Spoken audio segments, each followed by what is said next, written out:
Hi,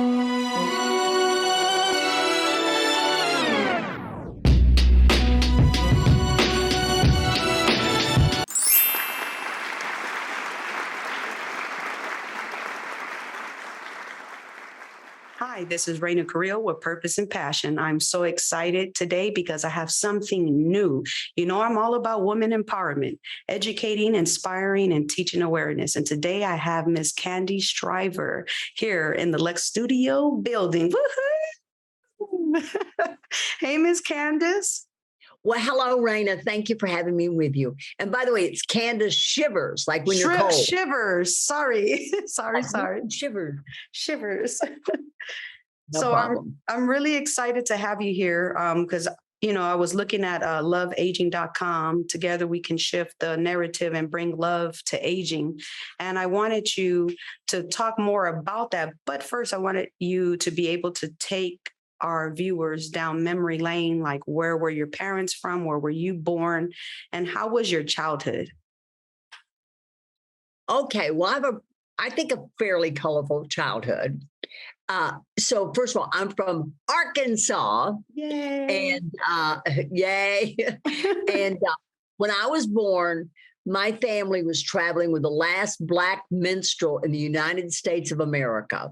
It was called the Rabbit Foot Minstrel. And my father was in showbiz, and his dream always his whole life was to own his own circus. Unfortunately, he never fulfilled that. But he did county fairs and rodeos and things like that throughout Arkansas. And a couple things about my father. One is when I was a little girl, because I'm a little bit younger than them, I saw Elvis and all those kind of people, you know, Johnny Cash, those people. Oh, I love Johnny Cash. And so really, who doesn't? I mean, thing. Anyhow, so my dad actually was one of the people that managed Elvis before he became the king. He was just some kid with a guitar, right? And so anyhow, so that was in showbiz. And something I think you'll find a little bit interesting about me is that when I was, I was in Hope, Arkansas, the home of the world's largest watermelon. And I am the same age. I'm 75, about to turn 76. And I'm the same age as Bill Clinton. And he lived down the street from me. And he was just some little boy. There was nothing presidential about him. But anyhow, but when I was a little girl, I went to Sunday school. And in Sunday school, they, in the Baptist church, they had something called Sunbeams for Jesus. And I was a sunbeam for Jesus. Wow. And one Sunday, I'm sitting in Sunday school, and it was a Sunday before Christmas, and I had just turned 5. My birthday's on Thanksgiving, just turned 5. And they gave all those sunbeams their Christmas gift. And my Christmas gift was one of those little kind of little plastic toys, like a little animal on top of a stand that you can push the bottom and the little, you know, it like leaps over like a frog or something, right? And I remember they handed me one of those. Wow, I'm excited. Boom. Next thing I wake up, I'm in an ambulance. Oh, wow. Next thing I wake up is I'm in the hospital. And at that time they used ether to put you out. And what I had was a ruptured appendix. You know, little girl about that time. In those days, you were in the hospital about 10 days. I come out, I go on and live my life. But an interesting thing happened to me. I started kind of losing my interest in being a sunbeam for Jesus. And I went on and I kind of moved out of the Baptist church. I became a Methodist because the Methodists had miniature golf and boys. This is around 12. We did change it, right? Yes. A religious move on my behalf, right?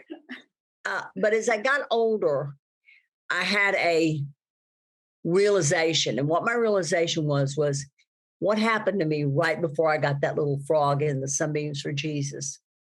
And what I got was that we always sing this song, Jesus loves little children, all the children of the world, red and yellow, black and white, etc.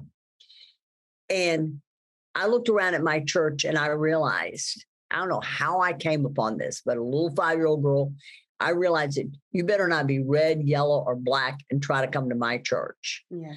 And I decided the sunbeams for Jesus weren't all they were cracked up to be.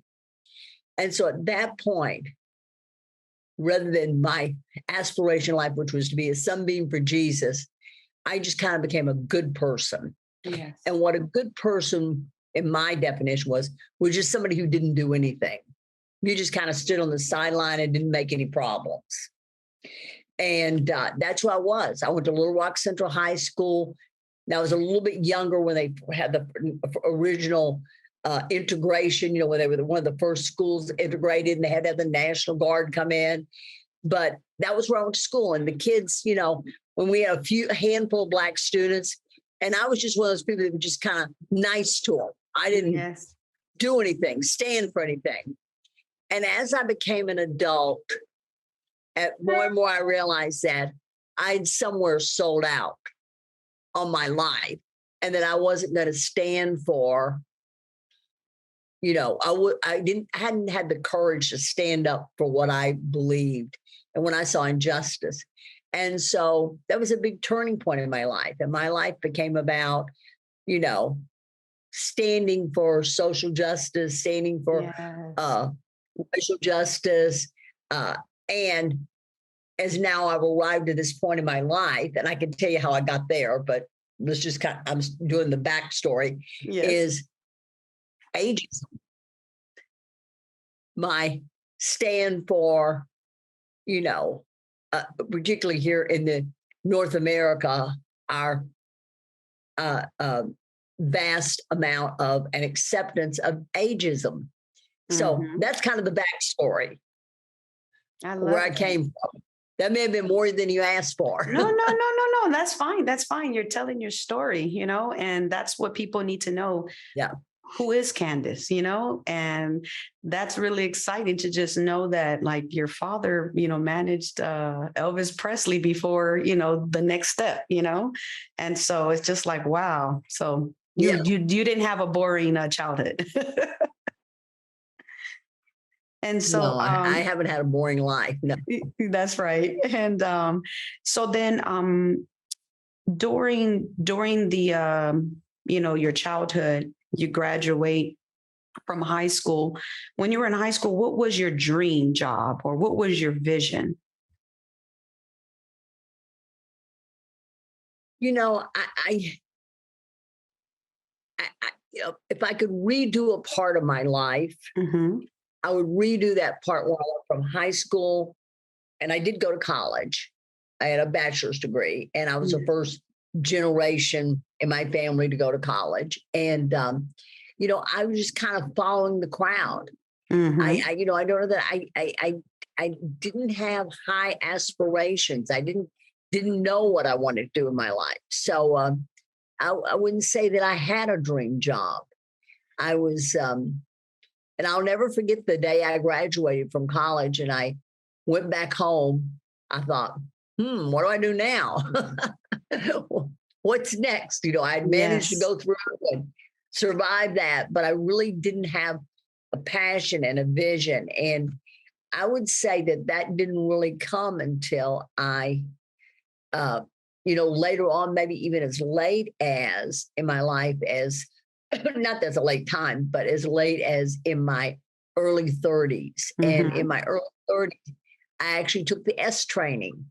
You may remember that, I've heard about it. And in there, when I looked at my life, I really realized that my life was about making a difference. I've also developed myself as someone who's really I've been a public speaker. I've trained people in speaking, but not in just speaking for the heck of it, but to speak with passion about what you care about and being a leader and being someone who actually walks the talk, not just talks about something. If you're going to talk about health, then be healthy. Yes. And so so that's where I got into that. And this is kind of what leads us up to where I'm at today. Yes. Candace, do you have children?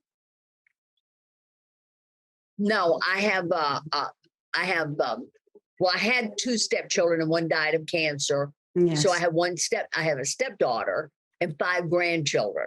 Oh my God, how And two of beautiful. my grandchildren have graduated from college. They were both academic scholars, and one is in college right now. And then I got two little ones.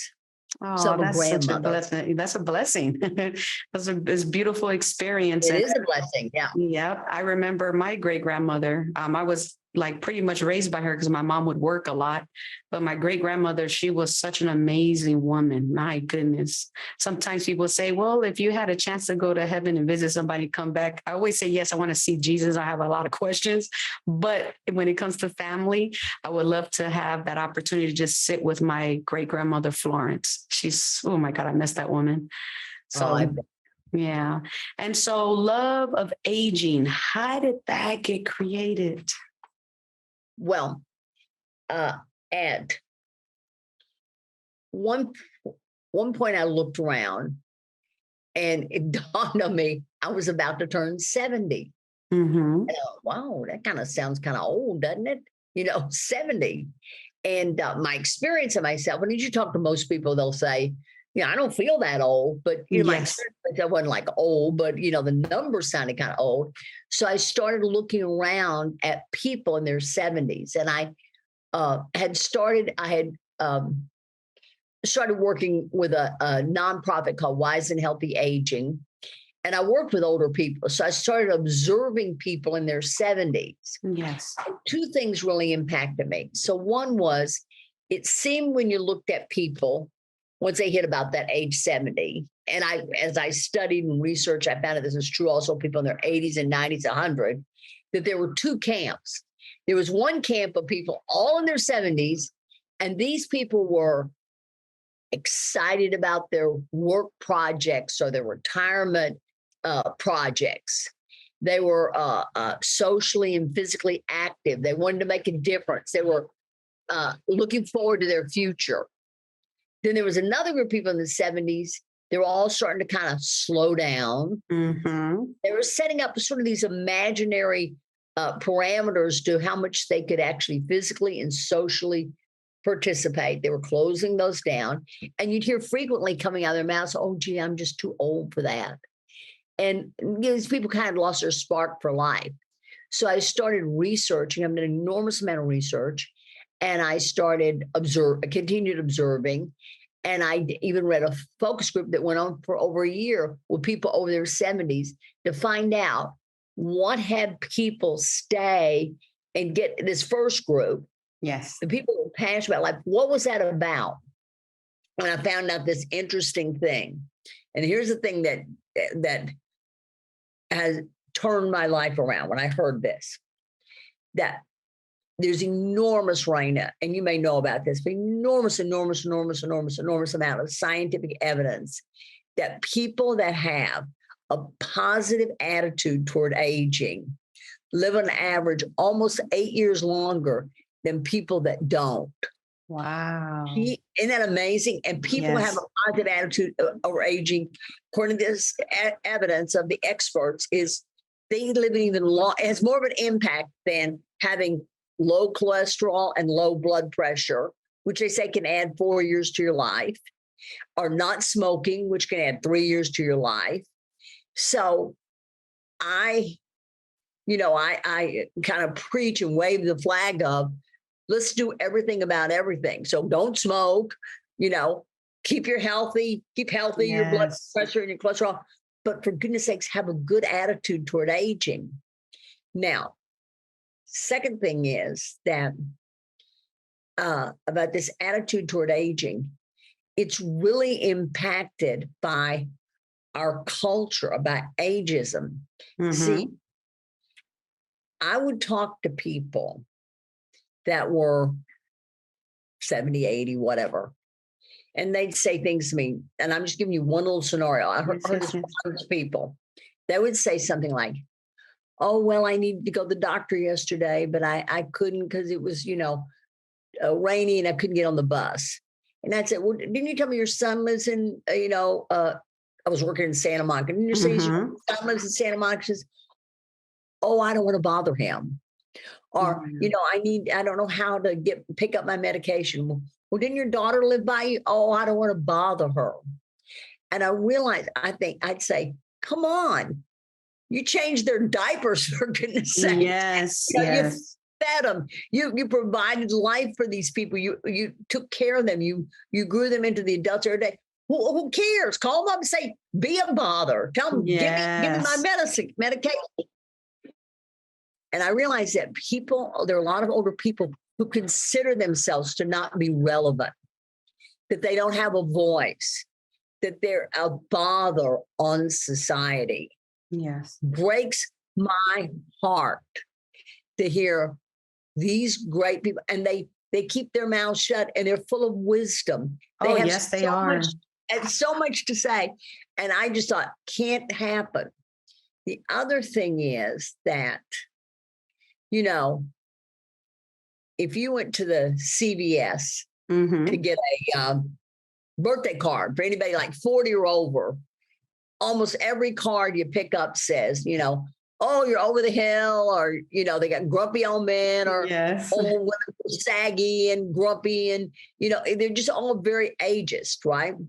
Now, if you went to that same CVS and they had a card that was homophobic, well, we burned down the place, right? You can't do that. Or we had a card that was racist. You can't do that. Yes. Now, homophobia and racism definitely are a problem, but not on public display like ageism. It's just accepted. Yeah. It's a joke. And it impacts people.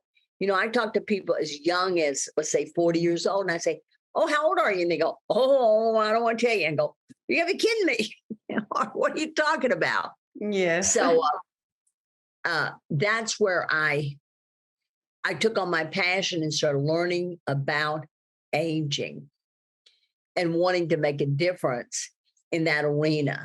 Yes. And to shift the narrative, because what I have found out about aging and lived it, because I said, I'm gonna walk my talk. I'm gonna live it. Mm-hmm. Now I've only made it to 76, which is, I think, fairly young, but I'm a laboratory in this aging. I'll tell you another thing that'll just, I think your listeners will love. Yes. They did a study in 72 countries around the world. And they asked people, older, so they look back on their whole life, and they said, what is the happiest time of your life? And what people said was, overwhelmingly, they thought, well, people probably say, when I started my family, or when I started my career, whatever. Overwhelmingly, the age from 72 countries around the world, the happiest time of their life was 82. Oh, wow. 82 years old? 82 years old. Oh, wow. What neuroscientists say is that if we can fight ageism, the social stigma of ageism, and, continue to have, as we do, modern medical, technological advances, that we can push that 82 back another 10 years to 92 to being the happiest time of people's lives. I was just reading an article yesterday about how they said, 90 is a new 40, whatever. But there's so much about, even the National Council of Aging has changed their age markers. They now say that youth ends at 69. 70s, middle age. And my experience with myself was like, I'm kind of middle age. That's not like I'm old, like one foot in the grave at all. Yes. And all that excites me about aging, and what we're missing out on is it's a really cool time of life. That's right. Not something to dread or not want to do. All of our lives when we're younger, we're like, I can't wait to be 16 and I can get my driver's license, or I can't wait to be 21, yes. Drink alcohol or whatever, Yes. I can go or whatever. I can't wait to, But all of a sudden it's like, oh no, I'm not going to tell anybody I'm 50 or 60. And that's weird because it's a great time of life. So love and aging. But some people don't give themselves that opportunity. Yeah, they don't. I was going to say with love and aging, like what's the process to be a part of love and aging? You know, like what's the age? What's the qualifications? What do you guys do? Well, a couple of things. One is we most of our programs, we say you got to be 50 to be a member of it. And we just randomly picked 50 because that's when AARP started sending people out AARP cards. Yes. And everybody, you know, when they're 50, they go, what? Or what's this? You're going to be kidding me. But we picked that because it seems to kind of have a stigma. Oh, you're now getting old.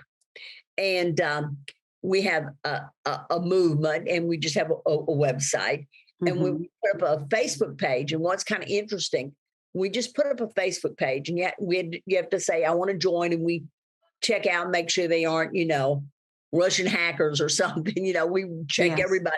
And like overnight, it went to over 1,000 people, and they populate the page with positive, you know, pictures and thoughts and stories and video. You know, they show the 94-year-old gymnast grandmother and, you know, couples swing dancing and people's thoughts on aging. And so we have those are two things that we have on social media. We also do something that we call community circles. And this is really cool, Raina. I love it. We just ask people, say, okay, who'd like to be a community circle host? And so people say, gee, I want to be a community circle host. And so far, up until now, it's been only US based. But now we're starting to open up internationally in Europe and places like that. People just hear about it, say, gee, how do I start a circle in Germany? Right. And so the people that are host, we get them on Zoom because it's all kind of, we all just started this during the pandemic, right? Yes, so this is grown online. It's happened. And so we, excuse me, we train them in, we give us a script every month, and they get, you know, anywhere from 5 to 15 of their friends together on Zoom, and the people that belong to their circle come every month, and we discuss different topics, but it's all about having a positive attitude toward aging. So we might discuss something like love, like how's your perspective on love changed with age? Yes. Or we might discuss something about taking risk in life. How's that change for you in age? Or we might discuss something like about having a life's purpose, because we've, you know, one of the another factor in healthy aging is that people have a purpose. In the places where people live longest in the world, they're called the blue zones. It's a study done by National Geographic, the National Aging Council. They did a study of all the places where people live the longest in the world. And they found out what they had in common. And one of the things they found in common is those people that live, like I'm talking about active centenarians. And what those people do is they have a purpose in life. And in Okinawa, the place where there was a largest concentration of active centenarians, they call it their ikigai. The ikigai? Ikigai. Isn't that a great word? Ikigai. Ikigai. And ikigai means a reason to get out of bed in the morning. If you and I went to Okinawa, we could say to somebody, what's your ikigai? They say, oh, well, my ikigai is this. Just like you and I, somebody say, what's your address? You say, oh, here's my address. Yes. They know it like that. And it can be something simple, like, gee, I want to tend to my garden and take care of my grandchildren. Yeah. Or it can be something grand, like, gee, I want to end world hunger. But it gets you up. It gets you inspired. So people have a purpose. So anyhow, so that in the community circles, we talk about that. And every month, these people are talking about their love of aging.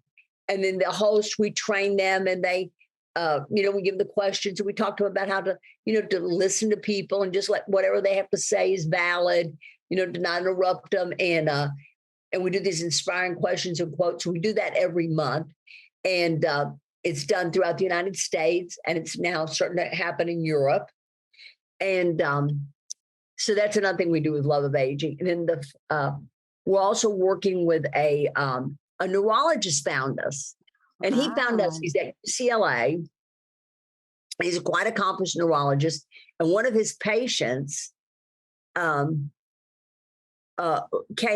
shared him, was a member of Love of Aging, was actually in a community circle host, and shared with him about Love of Aging. He started looking at our website, and he started referring his patients to Love of Aging. Yes. Because when people get neurological diagnosis, it's depressing. And a lot of times they blame it on their aging. And a lot of times their caregivers, their spouse, who's the same, close to the same age or maybe even older, and they get impacted by it. So he really loved our message about having a positive attitude toward your aging. So he started sharing that, and then he reached out to us, and we formed a collaboration with him.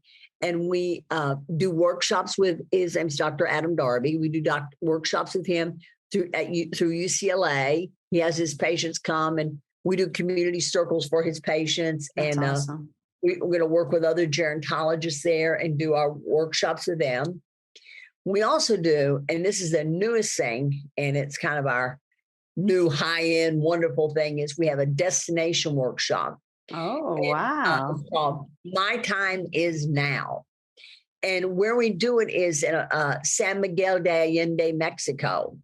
Have you ever been there, San Miguel, Mexico? No, but it sounds beautiful. Well, let me tell you about it. It is beautiful. It is one of the cities that's a UNESCO World Heritage Site because it's so beautiful.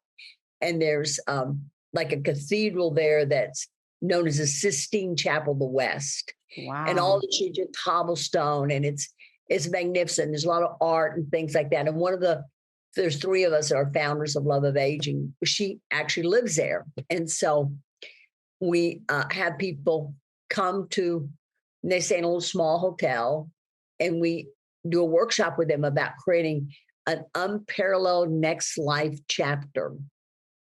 Creating many people had a future when they were raising their family, and they had a job and a career and Then all of a sudden, boom, but they're retired. It's kind of like, what do you do after you clean out the garage? Yeah. And so we, have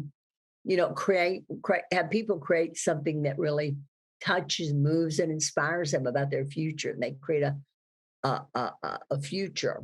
Well, in 8 years, I'll be 50. So, Ms. Candace, I can't wait to join the group. And you know what? I'm going to tell you something. I always tell people, I say it as respect to like the Native Americans say, our elders. People that are elders, they have so much wisdom, so much wisdom. I remember when I was an at-risk youth in Inglewood, and Peace Colors was the program. Raina, I'm not sure you or me cutting out. I'm sorry, you were kind of cutting out. Can you start over again what you were saying? Oh, I'm so sorry. What I was saying is that when I was an at-risk youth, I was a part of this nonprofit called Peace Colors. And so they had us volunteer at the senior citizens. I don't know if it's you or me, but you're cutting out. Oh, I'm cutting out? Oh, okay. It's probably... You kind of freeze. And then I don't hear what you're saying. You go silent. Now you're muted. You're muted. Muted? Okay, try again. Can you hear me now? I can hear you now. Go ahead. Okay. So what I was saying, when I was an at-risk youth in Inglewood, I belonged to a nonprofit called Peace Colors. So for at-risk youth that had anger problems, they made us volunteer at the senior citizen building in Inglewood. And so I didn't want to do it, but they said the community service and it would be a nice environment to make change within ourselves, right? So I ended up being a volunteer, and it was the best decision I made. Yep. Best decision I ever made. So I'm really just, that's how I still feel today. Like when I'm able to sit down with people with wisdom that's what I love to be around. I love to hear their stories. I love to ask questions, especially about marriage, about the woulda, coulda, shoulda kind of mentalities. If I have any questions, I would love to have the advice of people with wisdom that's been here on this earth longer than me. And so I'm just truly inspired, Miss Candace. So as we close our show, is there anything you want to share to the viewers before I state your website? Sure. I want to say two things. One is just about that wisdom. The truth is, as we reach my age and whatever age it is for people, our brains do slow down, and it's slower to retrieve names or phone numbers or, did I do this or that? It's slower to do that. And that does happen. However, there's a part of the brain that becomes stronger. And that's that part that we call wisdom.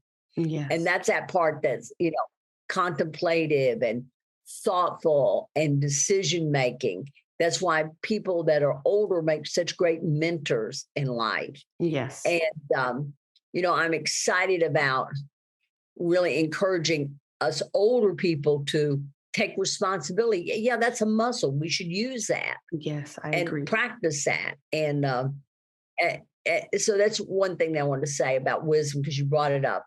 And the last thing is, I just want to say, and this is to you and to your listeners, is, when Raina asked me if I'd like to be on her podcast, yes. And this is the longest conversation we've ever had in our whole lives. Yes. And, but it didn't take me long.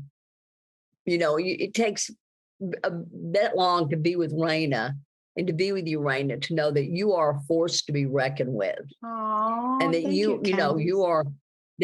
are your passion and you're unstoppable. For those of you listening, Raina and I happen to be in the same Rotary group in Inglewood. And, one time I ever got to talk to Raina was we were at a fireworks stand raising money for the Rotary Fund. And she came running in and she was, here's what I'm doing today and here's where I'm going next.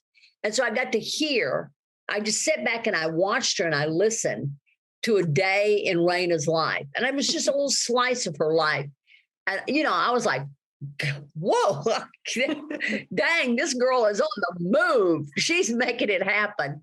And so it was just obvious that I would want to participate in anything that you're up to. Oh. And so I just thank you for inviting me. And as you can tell, I love and I'm passionate.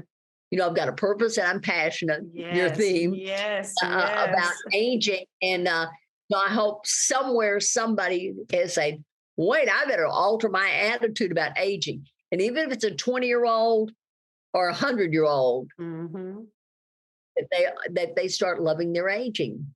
That's right. So thank you, Raina. Thank you, Miss Candace. And viewers, don't forget loveaging.com with Miss Candace. I'm so excited. Thank you so much.